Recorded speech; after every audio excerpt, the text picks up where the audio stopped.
Assalamualaikum warahmatullahi wabarakatuh. Perkenalkan, nama saya Febri Sundar dari mahasiswa Universitas Negeri Makassar, Prodi Bahasa dan Sastra Indonesia. Di sini saya akan sedikit menceritakan dongeng yang berjudul Timun Mas. Di sebuah desa hiduplah seorang perempuan tua yang bernama Mbok Yen. Ia hidup sebatang kara. Mbok Yen ingin sekali memiliki seorang anak agar dapat merawat dirinya yang sudah mulai tua. Namun apalah daya, Mbok Yen tak memiliki suami. Setiap hari, Mbok Yen ke hutan untuk mencari kayu bakar. Di tengah hutan, ia bertemu seorang raksasa yang tinggi besar lebih dari tinggi pohon. Kulitnya penuh dengan bulu yang sangat tebal. Kulitnya gelap, mulutnya terdapat sepasang taring, dan kukunya yang sangat kotor. Mbok Yen sangat ketakutan, tubuhnya gemetaran. Raksasa menyapanya dan berkata, "Hai perempuan tua, jangan takut, aku tidak akan memakanmu. Kamu sudah terlalu tua, dagingmu keras dan tidak enak. Aku datang ke sini hanya ingin memberimu sesuatu." Raksasa memberikan beberapa butir benih, tanaman, dan berkata, "Tanamlah benih ini dan rawatlah dengan baik. Kau akan mendapatkan sebuah yang selama ini kau inginkan. Tapi ingat, kau tak boleh menikmatinya seorang diri. Kau harus memberikannya kepadaku juga sebagai tanda terima kasih." Mbok Yen hanya mengangguk. Ia langsung pulang ke rumahnya. Setiba di rumah, sesuai dengan raksasa katakan, Mbok Yen menanam benih tersebut. Namun tak lama kemudian benih itu mulai tumbuh besar dan memiliki timun. Dan timun yang besar-besar. Namun Mbok Yen memetik salah satu dari timun itu yang besar, dan ketika terkena cahaya matahari, timun itu berwarna keemasan-emasan. Karena penasaran, akhirnya Mbok Yen membelah timun itu. Dan ketika membelahnya, Mbok Yen sangat terkejut karena di dalam timun tersebut ada seorang bayi perempuan yang sangat cantik. Lalu Mbok Yen berkata, "Jadi ini maksud raksasa tersebut." Betapa senangnya Mbok Yen. Tidak pernah terbayangkan akan mempunyai seorang anak perempuan yang sangat cantik karena lahir dari buah timun berwarna keemasan. Namun Mbok Yen memberikan nama anak itu menjadi Timun Mas. Keesokan harinya di hutan, Mbok Yen bertemu si raksasa tersebut. Raksasa berkata, "Engkau sudah mendapatkan apa yang engkau inginkan selama ini. Sesuai dengan janjimu, engkau harus membaginya denganku." Mbok Yen bingung. Ia berkata, "Bagaimana mungkin perempuan bisa dibagi?" "Tidak usah bingung perempuan tua. Kau boleh memilikinya sampai usia 17 tahun. Setelah 17 tahun, anak itu akan menjadi milikku dan menjadi santapanku." Mbok Yen berkata, "Baiklah raksasa, aku akan merawat anak itu dan menganggap anak itu anakku sendiri sampai usia 17 tahun.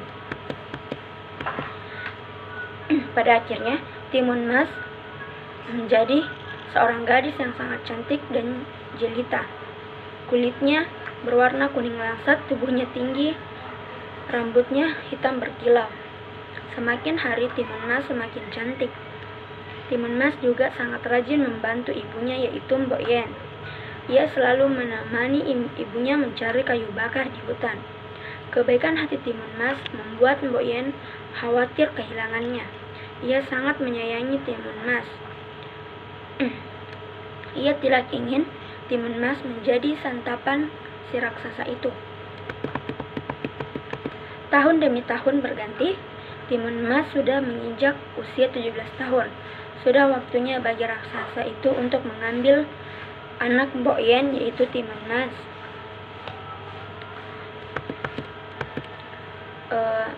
Setelah 17 tahun, raksasa tersebut mendatangi rumah Mbok Yen. Ia berkata, "Hai perempuan tua, mana anak perempuanmu yang telah kau janjikan untukku?" Mbok Yen pun menjawab, "Ia sedang mandi di kali, Tuan Raksasa. Tubuhnya sangat bau. Kau pasti tidak ingin memakannya jika tubuhnya bau." Raksasa pun menjawab, "Baiklah, aku akan kembali seminggu lagi. Pastikan ketika aku kembali ia sudah siap untuk kubawa dan kusantap." Dan Mbok Yen pun berkata, "Tentu saja Tuan, aku tak akan mengecewakanmu." Maka pergilah raksasa itu kembali ke hutan. Mbok Yen dan Timun Mas sangat lega. Mereka masih punya waktu seminggu untuk bersama.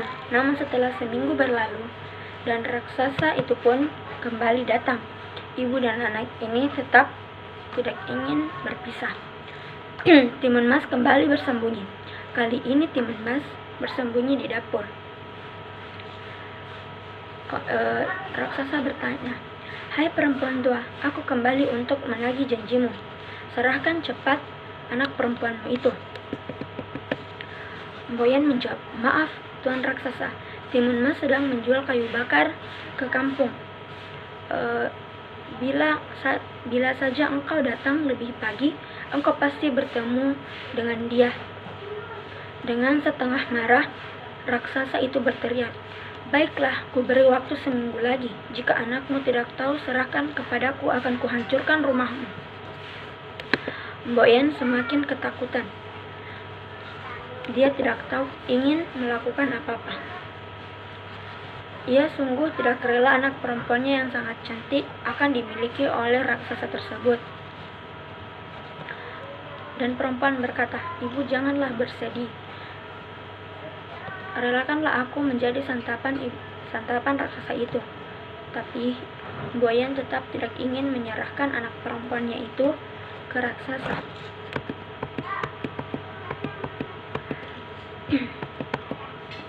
Kemudian Mbok Yen pergi mencari kakek sakti yang tinggal di gunung. Kakek sakti itu memberikan benih mentimun, sebuah duri, sebutir garam, dan sepotong terasi. Seminggu kemudian raksasa itu kembali menagih janji Mbok Yen.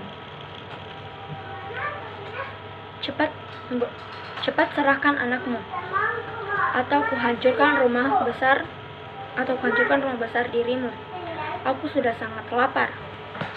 Mbok Yen menjawab, "Maaf Tuan Raksasa, anakku sudah berjalan ke hutan. Kembalilah engkau ke hutan tempat tinggalmu." Namun Mbok Yen ketahuan berbohong. Timun Mas sudah berada di belakang rumah.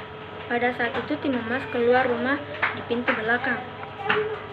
Ia membawa sebuah benda yang diberikan dari kakek tersebut. Namun apalah daya, Timun Mas dilihat oleh raksasa tersebut berlari ke belakang. Meskipun panik, Timun Mas masih mengingat perintah ibunya untuk melempar sebutir benih mentimun. Mentimun itu langsung berubah menjadi lading timun dengan buah yang besar. Karena kelaparan, si raksasa memakan mentimun di ladang. Setelah kenyang, ia kembali mengejar Timun Mas.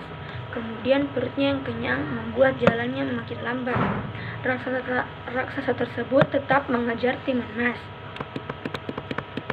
Ketika si raksasa sudah dekat, Timun Mas melempar sebuah duri. Duri itu berubah menjadi hutan bambu, sehingga membuat si raksasa tersebut luka-luka tertusuk bambu untuk mengejar Timun Mas. Namun raksasa itu tak menyerah. Dia tetap mengejar Timun Mas. Setelah dekat, Timun Mas terus melemparkan sepotong terasi. Kali ini terasi tersebut berubah menjadi lumpur hisap.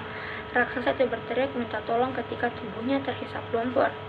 Tubuh raksasa besar itu tak mampu untuk bergerak.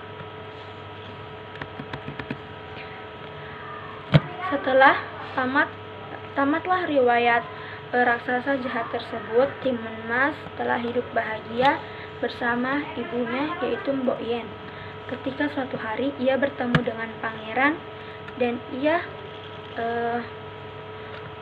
melakukan pernikahan dengan pangeran tersebut dan memulai hidup bahagia. Ya, itulah sedikit cerita dari saya, lebih dan kurangnya mohon dimaafkan. Wabillahi taufiq wal hidayah. Wassalamualaikum warahmatullahi wabarakatuh.